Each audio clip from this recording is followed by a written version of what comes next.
Okay, good afternoon, everyone. This is Debbie Melnyk. This is the April 26th meeting of our VCSQI SAN 2.0 Opioid Management Workgroup.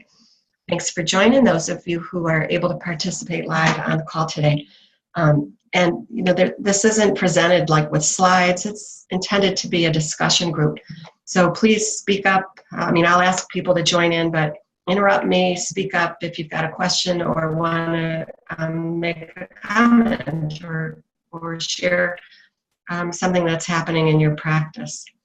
So showing right now on the screen is just kind of the standard opening of our agenda and then minutes with the 4 objectives, again, included every time of this work group.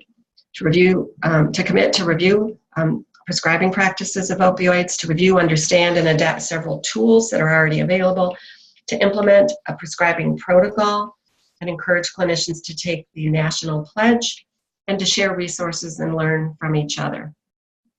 I've left Appendix D in from the last meeting, although I don't think it was Appendix D in March. But anyway, it describes the 3 metrics that we're using to try and monitor overall progress of practices participating with us. So I'm going to scroll down to the actual table here. Is there anything else anyone would like to talk about today that's not already on this agenda? Okay, and you can always type in the chat box too, by the way. So the focus really of today's discussion is on treatment agreements with patients. This is one of the metrics that we're tracking to see if practices who prescribe opioids do use treatment agreements of some sort. I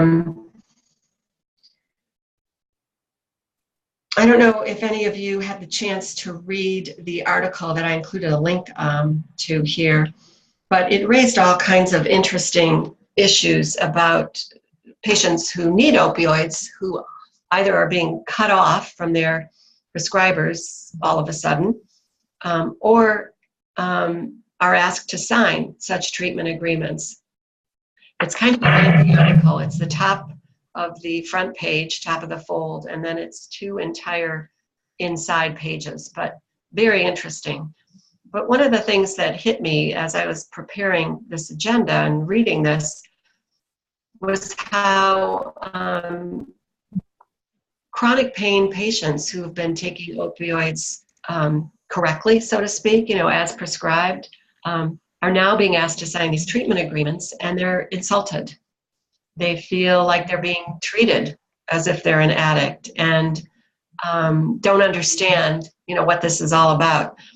So it made me go back and read some more about why these treatment agreements are suggested. And there certainly are indications for when you really do want to use one, kind of going hand in hand with conducting that risk assessment of the patient's likelihood for addiction. And so you see these treatment agreements being recommended when you are working with a patient who you've determined may have a high risk for addiction. There's some prompt that something you're responding to or reacting to that suggests a treatment agreement might be a good thing to go over with the patient, not only what you will do in terms of controlling their pain, but what you expect of them. Now, conversely, there may be patients, certainly, you're prescribing one to a surgical patient for a few days post-op. Does that necessitate a treatment agreement? Many would say no. Unless, of course, hand in hand, you've assessed that this patient is at risk for addiction, and then perhaps you would want to proceed with one. So the second thing that came to mind for me in reading this is that if a prescriber determines that, yep, I think I want a treatment agreement with this patient, how you present it can make all the difference with how your patient responds to it. Some of you may recall, if you listened to the webinar we did in October with Dr. Bale from Cleveland Clinic and Dr. Skilling from Spectrum Health, Dr. Bales indicated that, first of all, you should never call this a contract, but to think of it as informed consent. This treatment agreement is informed consent with the patient where you're sharing with them the risks that can occur when taking these types of medications. And I think, you know, it's probably fair enough to say with the crisis across the nation right now, we also want to ensure that you understand these risks and that we ask that you take them responsibly. And this is an agreement that indicates you understand what we're sharing with you and asking of you and what we will do for you. So I think, you know, how it's presented to the patient can make all the difference with their interpretation of why they're being asked to do this. I'm going to pause there and ask if anyone is currently doing this. Of those who, there have been 11 responses to our survey, by the way, and most responses by those who say yes, they are prescribing opioids. To the question as to whether or not they're using an agreement, is that they're not using a formal agreement, but they are interviewing the patient. Wait a minute, I'm getting that mixed up with risk for addiction. We'll go look at those responses in a minute if we have time. But I'd like to invite any of you from a practice on the call who is using an agreement or starting to use one, thinking about it, what thoughts you have, what experiences you've encountered with patients.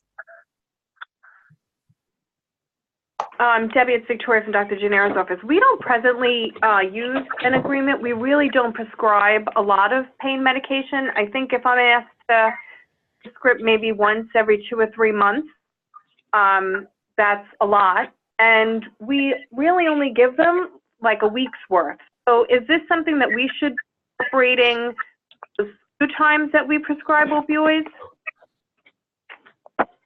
Well, Victoria, I think that the question back to you and to Dr. Gennaro would be, are you assessing the patient's risk for addiction before you prescribe them?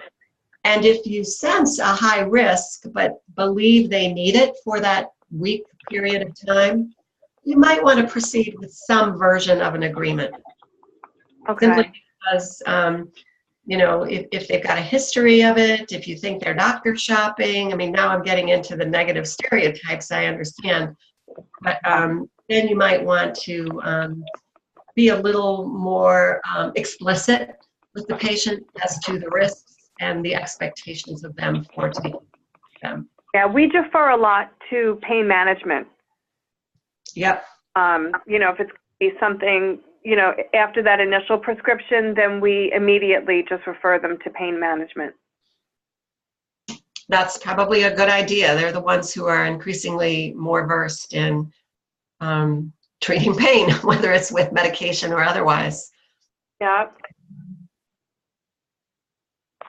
How about Janelle or Dave or others who have signed on?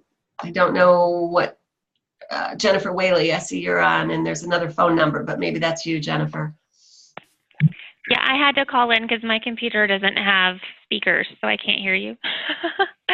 They have speakers, but it doesn't work. It's weird. Anyways, I have to use the phone and the computer. But we don't use a practice agreement at all.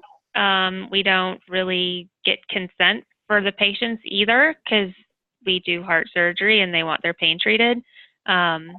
If a patient that we know has a history of it, you know, we do talk to them about their risk of re-addiction if we don't carefully treat their pain during surgery and be responsible with it after, but we don't actually get consent. Okay. Are you referring to pain management? If they, I mean, you don't even prescribe a lot, right? After post-op? No, not real. I mean, in the hospital, we treat them pretty fair amount with, you know, pain medicine at least every 4 hours usually. But at discharge, we de-escalate that quite a bit. If we have someone with a history of addiction or active drug user, we do have pain management do all of their pain control inpatient. Okay.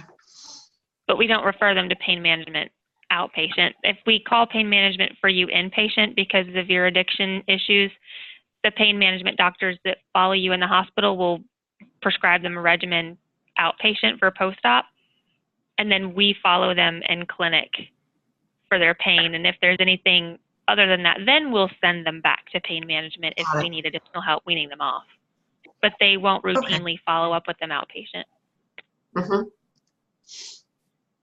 So it's triggered. Your referral back to pain management is triggered by something that you're believing you're not able to handle pain-wise, or?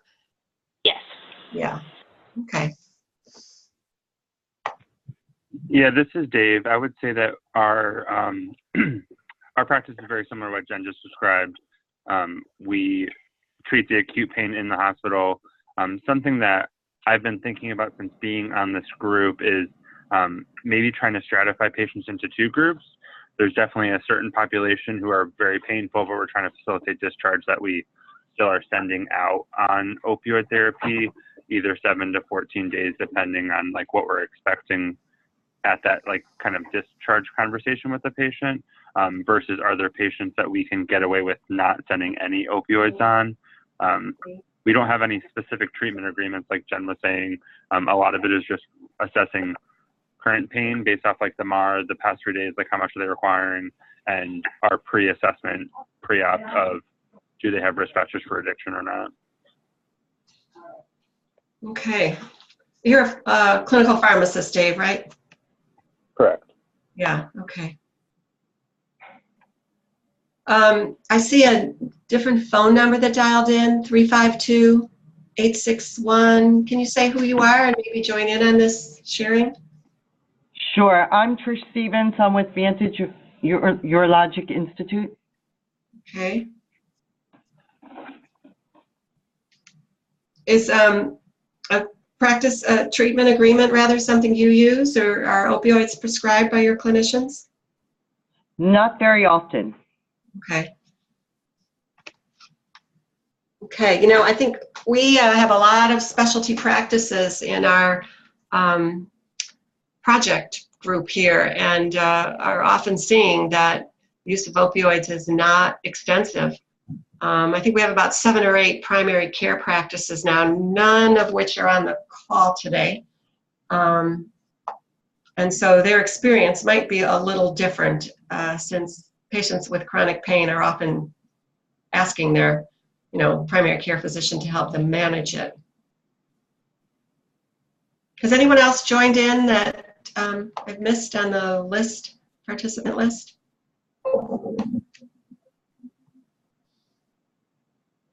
Okay, well, I did want to show you a few of these sample agreements.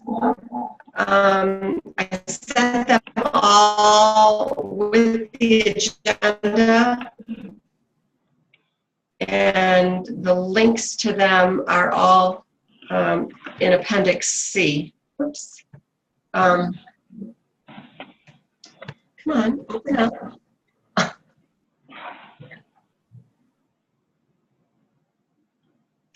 No, might be opening and my screen is not letting me see it. So I'll do it this way.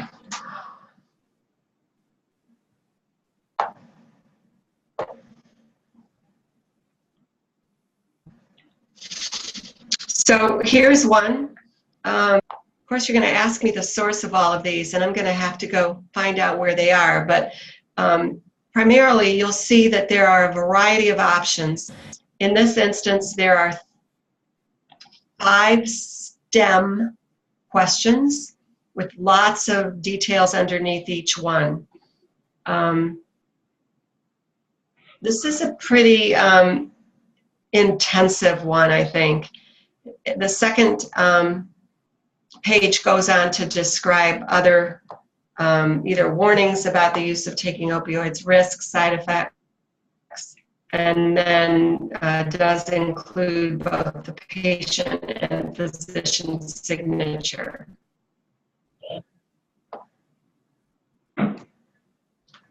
The second link that's in Appendix D, I just have saved them to my hard drive already, includes two different agreement forms. And you can almost understand why, if you don't set this up adequately with the patient, some could really be insulted, thinking they never had to sign anything like this with medications before, and what do you think I'm going to do with it? Again, any of these, this is the second version of this one file I opened. Any of these, if you're thinking you want to do something like this, you may want to pick and choose and make up your own, pulling various things from across the samples. I think it is, now see, this one has a resident and an attending, so I'm imagining this came from a teaching hospital. But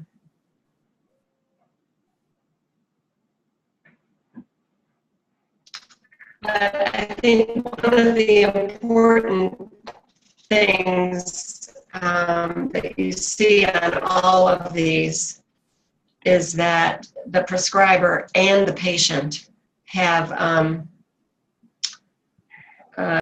that they're saying they'll commit to, and a signature by both is often included. So here, right off the bat, the title, Patient-Provider Agreement, which is an interesting way of kind of skirting the patient in treatment agreement, putting the provider in there as well. And this one even starts with the provider responsibilities. This one's a little more, completed already. The patient doesn't put their name in there and have to check each one. But again, both signatures, signature lines for both the patient and the provider here. And then this last sample, see if it opens for me.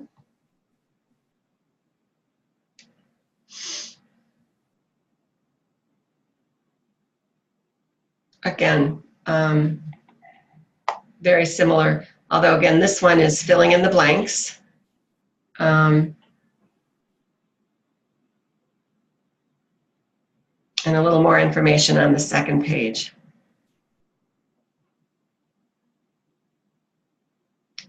So I wanted to share these all with you in case you're thinking of doing something like this. And you can, again, pick and choose from these. Consider again, though, that this really goes kind of hand in hand with whether or not you're doing a assessment of the patient's risk for addiction. And those who you're assessing have a high risk may be the ones that you want to engage with some kind of patient-provider treatment agreement. The other thing, by the way, that's in this Cleveland Plain Dealer article are descriptions of several non-pharmacological treatments for pain, including a new one too. But I'm not at the bedside like many of you are, or next to patients. You may have heard of this. Is the use of ablation with nerve endings, ablation with chronic back pain in particular. And there's nice kind of testimony to the effectiveness of this by at least one patient who was interviewed for the article. I wanted to highlight also some of the content from Dr. Hamdoun's presentation. He was a speaker at the VCSQI quarterly meeting. This is the original VCSQI nonprofit organization that meets every quarter in Virginia. And he made a point, this was all these bullet points are from one of his slides, that sometimes you have to have a difficult conversation with the patient about either why you are not prescribing or tapering or why other alternatives might be necessary. So this last bullet here is a link to resources for how to handle those difficult conversations.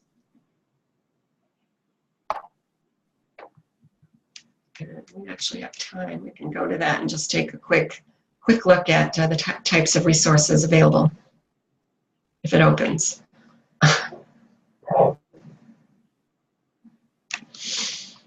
So you can see all of it. I don't know that these are all topics under difficult conversations. I don't think so. Lots of handouts here. Looks like social workers. I don't know if that PhD is a psychologist, most likely. MDs, all offering some guidance on how you might have some of these conversations, and even some videos of those where it went bad and those where there was a positive outcome. Books, articles, etc. So again, I know several of you have indicated your practices don't even prescribe very much. But for those of you who listen to this recording later, there might be some jewels in here that you'll want to read and use to shape how conversations are had with patients, to keep a positive attitude and reception. Any other stories any of you would like to share?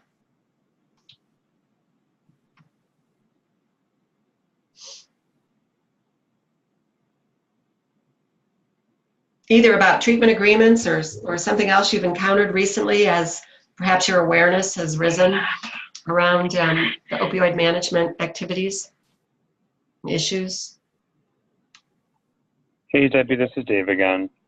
Kathy and I were kind of talking about our practice here at Carilion, and a lot of the people I had surveyed was part of the, like immediate post-op team, and so definitely had like skewed perspectives on what we're sending people home on versus what they're asking for, if they're asking for refills after this like week-long period post-op. So I just wanted to share that something that, because of these conversations, I kind of brought it back to the group here at Carilion, and we're going to look to see how many times are people actually asking for refills. How do we handle those conversations?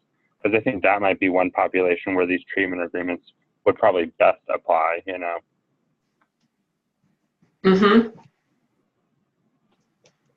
So are you suggesting, like, if they ask for a refill and the prescriber decides to give it to them, it might prompt a treatment agreement at that point? Yeah, and I think because we're having all these conversations, I don't think our practice has a total clear standardized role in how we handle refills for opioids after the initial surgery. We try to set expectations, okay, like it's going to be very painful in the beginning and that pain should subside. Not to say that you can't be very painful on day 8 and you've run out of your oxycodone. But I think a lot of the conversations we've been having through VCSQI are really good about having a standard approach. And I think maybe identifying, is there a group of patients that are asking for refills that would be appropriate to say, okay, this is where the treatment plan comes in. Yeah. Moving forward, when do you pull in pain management, et cetera. Right. Were you at that meeting in March, Dave? I can't remember if I had a chance to meet you. No, I was not there. Okay. Yeah, I think one of the points that Dr.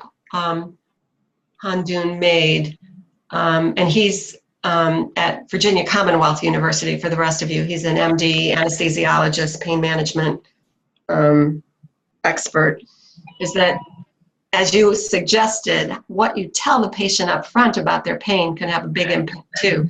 You tell them they're going to be in a lot of pain and it's going to last for weeks, they're going to feel it more likely than if you indicate, it'll subside within a few days and this should work for you. So he made a point of also being careful with what you tell the patient about how intense and how long the pain will last, because you might be setting them up, to want more. Yeah, agreed.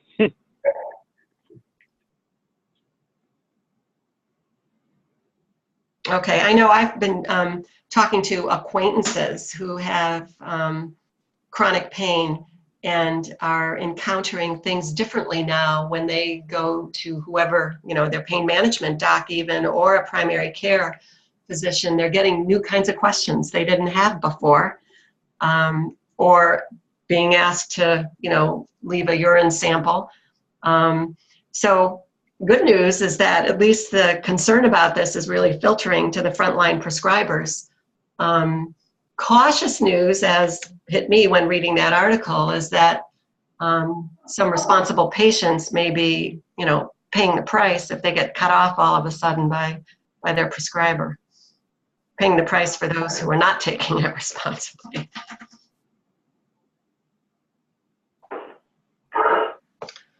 Okay, tomorrow or Friday is that Take Back Day that we told you about a month ago. Some information you might want to share in your own offices. This is promoted by the Drug Enforcement Agency. Come on, pop up. Nationally. And I believe you can put in your zip code. I live in Westlake, Ohio. Put that in and it will tell me, let's say I went within 10 miles, where there will be a collection spot. So this might be something, you've got a couple days. You can still encourage some of your patients potentially, to take back anything that they know they're not using anymore. This is all part of responsible, disposal of any meds. So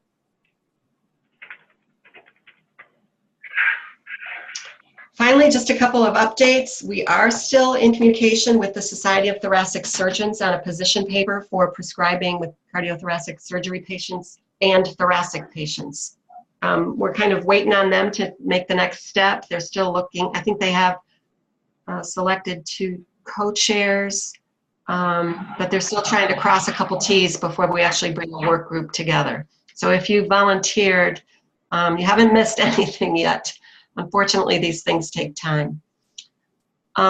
We've had 11 responses to the opioid prescribing survey that we took out. It's really quick, and if you don't prescribe, you only answer 3 questions. The name of your practice, who you are, responding on behalf of the practice, and yes or no, do your clinicians prescribe opioids?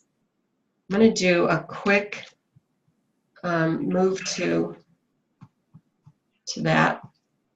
I'm hoping that, by the time the next meeting happens for us in May, we'll have a larger response here. We do have over 70 practices now participating in our TCPI project. So it would be great to have a more complete response. Eddie is the guy who owns this site for us. Hopefully I got the password in right. No, I didn't. Typing too fast.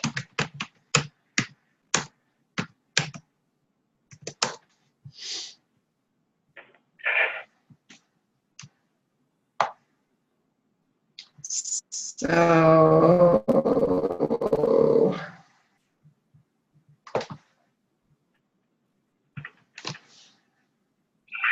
take a quick look here, and I'm going to move fast past the names of the practices that have responded so as not to embarrass any that have not, who are listening.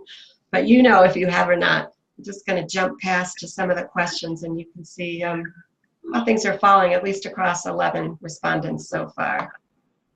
Debbie, did I respond? It's Victoria. I think I did. I think you did too. Okay.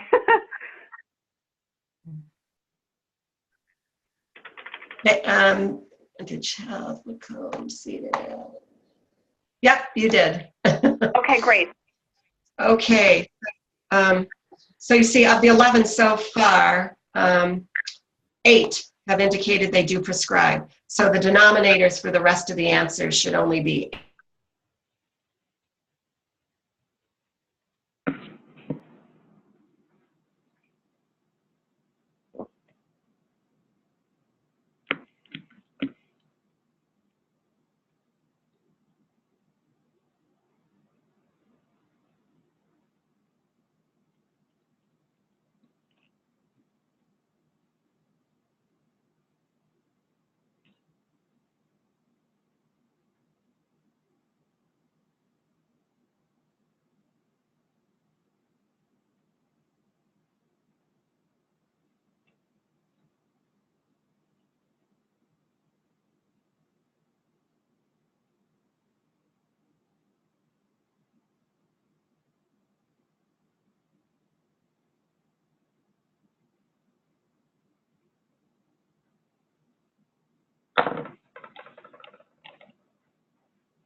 I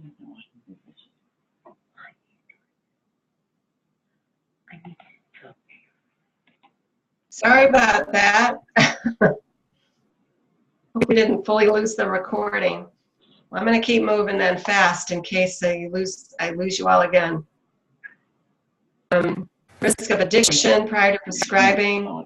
Those who do this just interview the patient. Opioid treatment agreement. No one actually uses one right now. Oops, this is sliding around. Prescribing restrictions for number of opiate pills. 4 said yes, they do. Days, weeks that you typically prescribe. Down again in the table. 2, less than 5 days. 3, up to 14 days. So again, once we get a little bit of a higher N on this response, on this survey, we'll summarize the findings and put it out to everyone, and perhaps it'll help us make some decisions about future meeting topics. Patient education.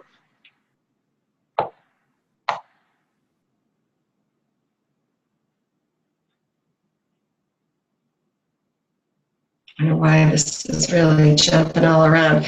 And someone did suggest that we should have asked about whether Narcan or naloxone, I'm guessing the gist of this is we should have asked if prescribers are also offering a naloxone prescription.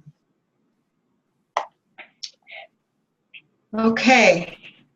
Let me go back to the agenda and just again, remind you all, we'd love to have your stories. I know Ivan asks you about them, not only to share with each other, but to share across the larger national project group. Next meeting is May 24th from 1 to 2. Hopefully I will have survey results for you, and you'll have more stories to share with you. Anything else anyone would like to add or address or ask about or request? Can you all hear me? Yes. Debbie. Okay. I can hear All you. right. And I can hear you, Debbie. P. Stevens, can you remind us who you are?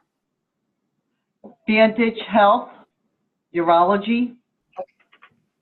Oh, right. Okay.